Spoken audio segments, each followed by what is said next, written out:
ایک صحابی ہے، یا رسول اللہ تنگی ہے رزق کی، کوئی وظیفہ بتائیں۔ کتنے لمبے لمبے وظیفے لوگ پڑھ رہے ہیں کہ کاروبار کھل جائے اور روزی بڑھ جائے، کتنے لمبے چوڑے، کتنے کتابوں میں ایڈے ایڈے بڑے وظیفے لکھے پہ، پڑھوں یہ بندہ بڈھا ہو جائے۔ میں قربان جاؤں یا رسول اللہ آپ کی شفقتوں پر، آپ کی رحمتوں پر، سنو یہ کرو، میری بات نہیں ہے، میرے نبی کی بات ہے۔ تجربے کی وجہ سے کرو گے تو کچھ نہیں ملے گا، یقین سے کرو گے تو دروازے کھلتے دیکھو۔ کہ یا رسول اللہ ارید ان یوسع علی رزقی، میں چاہتا ہوں میری روزی کھل جائے۔ تو آپ نے کہا ادم علی الطہارہ یوسع علیک رزقک، تو باوضو رہا کر تیرا رزق کھل جائے۔ کوئی زور لگتا ہے وضو؟ تمہارے یہاں تو سردی ہوتی ہی کوئی نہیں کہ بھئی ٹھنڈا پانی ہے کیسے وضو، یہ تو ہمارے لیے مسئلہ ہے کہ بھئی ٹھنڈا پانی ہے کیسے وضو کرو۔ وہ ہمارے گاؤں کا مراسی مجھے مل گیا، میں نے کہا چل نماز پڑھے گی، نہیں جی میاں جی سردی بڑی نہ لے جاؤ، سردی بڑی، مراسیوں کو سردی زیادہ لگتی ہے۔ میں نے کہا نہیں آج تک نماز پڑھا کے چھڑنا ہے۔ میں اس کو لے کے جب وہ ٹوٹی پہ بیٹھا نا، جو ہی ہاتھ پہ پائے اوہ حالے ہو ٹھنڈا پانی، اوہ حالے ہو ٹھنڈا پانی۔ تمہارے لیے تو یہ مسئلہ بھی نہیں کہ ٹھنڈا پانی۔ میرے نبی کی یہ سارا مجمع لے لو، یہ اوپر مستورات لے لیں، ادم علی الطہارہ یوسع علیک رزقک۔ میرے نبی نے فرمایا باوضو رہنا شروع کر دے، اللہ تیرا رزق کھول دے گا۔ اب یہ اللہ رسول کی آپس کی بات ہے تو میری بات ہوتی تو دیوار پہ مار دو، تجربہ کرو۔ نبی کی بات کو تجربہ کر کے نہیں کرتے، یقین کے ساتھ کرتے ہیں۔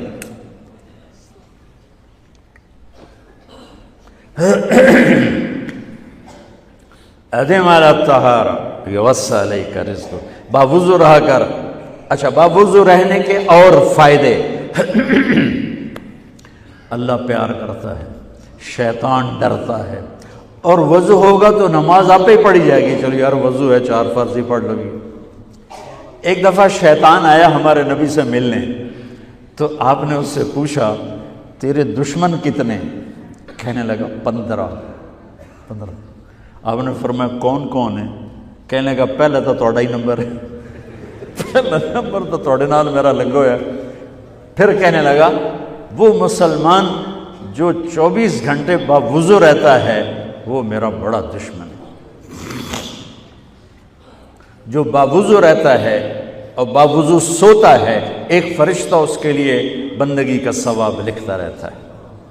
خیر واپس آتا ہوں، میرے نبی نے فرمایا 4 باتیں لے لو اور دنیا بھی تمہاری آخر، ساری PIA زندہ ہو جائے گی، ساری اکانومی زندہ ہو جائے گی، ساری معیشت زندہ ہو جائے گی۔ 5 بھی نہیں، ایک انگلی بھی آپ نے نیچے کر دی، کہیے بس اتنی لے لو۔ حفظ و امانت، صدق حدیث، حسن خلیقت، عفت فی طعمت۔ کیا خوبصورت!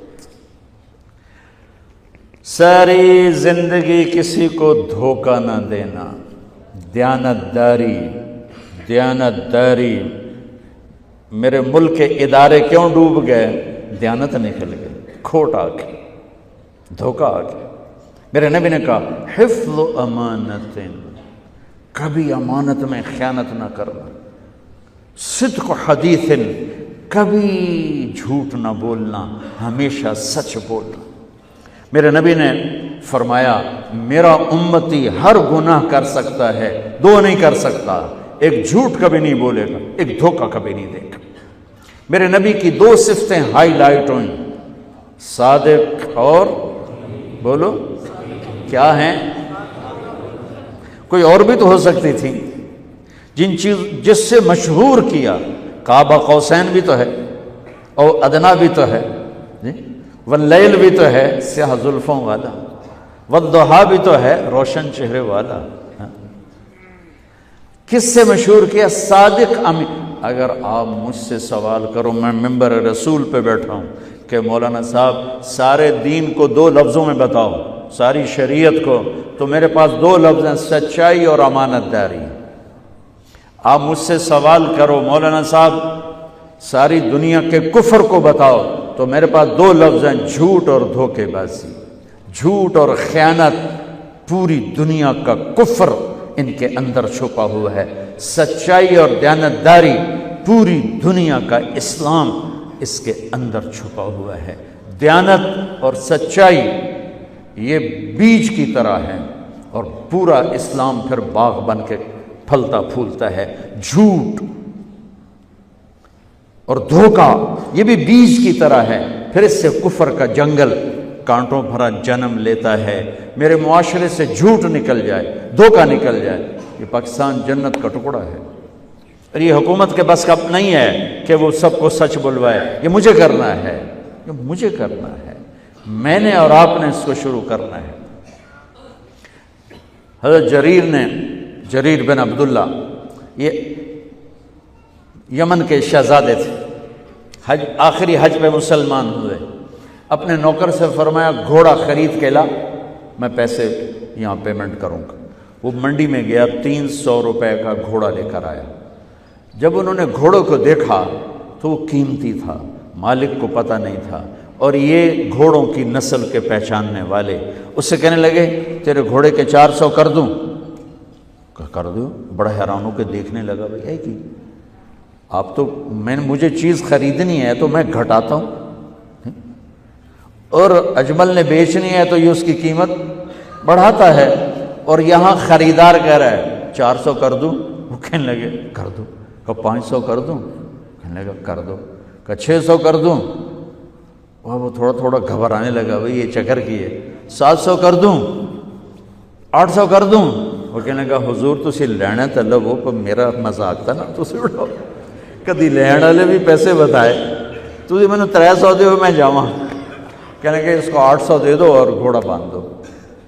وہ حیران، خوشی سے چھلانگے مارتا ہوا گیا۔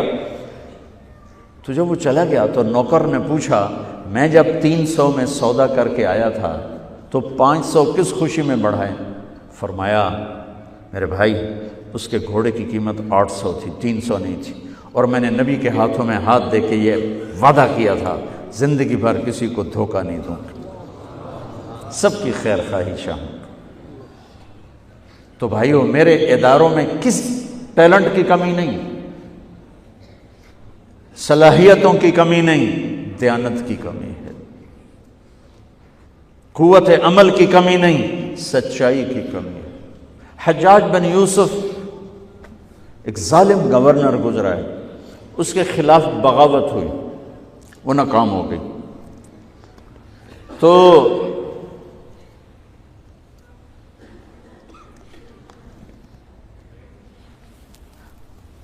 کوفہ میں ایک بزرگ رہتے تھے، ان کے بیٹے اس بغاوت میں شریک تھے۔ وہ چھپتے چھپاتے کئی سال کے بعد واپس آ گئے۔ ابن خراش ان کا نام تھا۔ ان کی سچائی مشہور تھی کہ ابن خراش جھوٹ نہیں بولتا۔ حجاج کو پتہ چل گیا CID سے کہ آ گئے، تو اس نے کہا آج ابن خراش کا امتحان ہوگا۔ اس کو کھانے پہ بلایا، عنوان ہی نہیں بنایا تفتیش کا، کھانے پہ بلایا اور کھانا شروع ہو گیا۔ باتوں باتوں میں کہتا ہے ابن خراش آپ کے بیٹے ہمارے خلاف لڑ کے بھاگ گئے تھے، کوئی پتہ ہے؟ تو ابن خراش ہنس پڑے، کہنے لگے حجاج زندگی موت تو اللہ کے ہاتھ میں ہے، گھر آئے بیٹھے۔ تو اس نے کہا تیری سچائی کو سلام کرتا ہوں، اگر تو جھوٹ بولتا یہیں تیرا سر اتارتا، پھر تیرے بیٹوں کا جاؤ سلام ہے تیری سچائی کو، تیرے بیٹے تجھے مبارک ہوں، مسلمان جھوٹ نہیں بولتا۔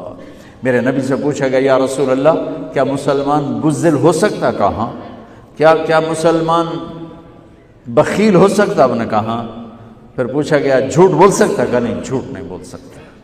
تو دو باتیں حدیث پاک کی، صدق حدیث، حفظ امانت، یہ دو باتیں زندہ ہو جائیں تمہارے سارے ادارے زندہ ہو جائیں، ہم نقصان سے نکل کر نفع میں آ جائیں گے، نفع میں آ کر اوروں کو دینے والے بن جائیں گے۔ اس ملک میں اتنے خزانے اللہ نے چھپائے ہیں، اور اس ملک میں اتنے اللہ نے استعداد والے لوگ پیدا فرمائے ہیں، صرف 2 چیزوں سے ہم مار کھا رہے ہیں، ہمارے جو ادارے ڈوب رہے ہیں، وہ گلگت سے لے کر گوادر تک، اس میں وسائل کی کمی نہیں، سچائی کی کمی ہے، دیانتداری کی کمی ہے، اور یہ ریلیٹڈ ہے رب ہونے کے ساتھ کہ ہم نے اللہ کے رب ہونے میں شک کیا تو ہم غلط راہوں پہ چل پڑے۔ رب تو اللہ ہے، دینے والا تو اللہ ہے،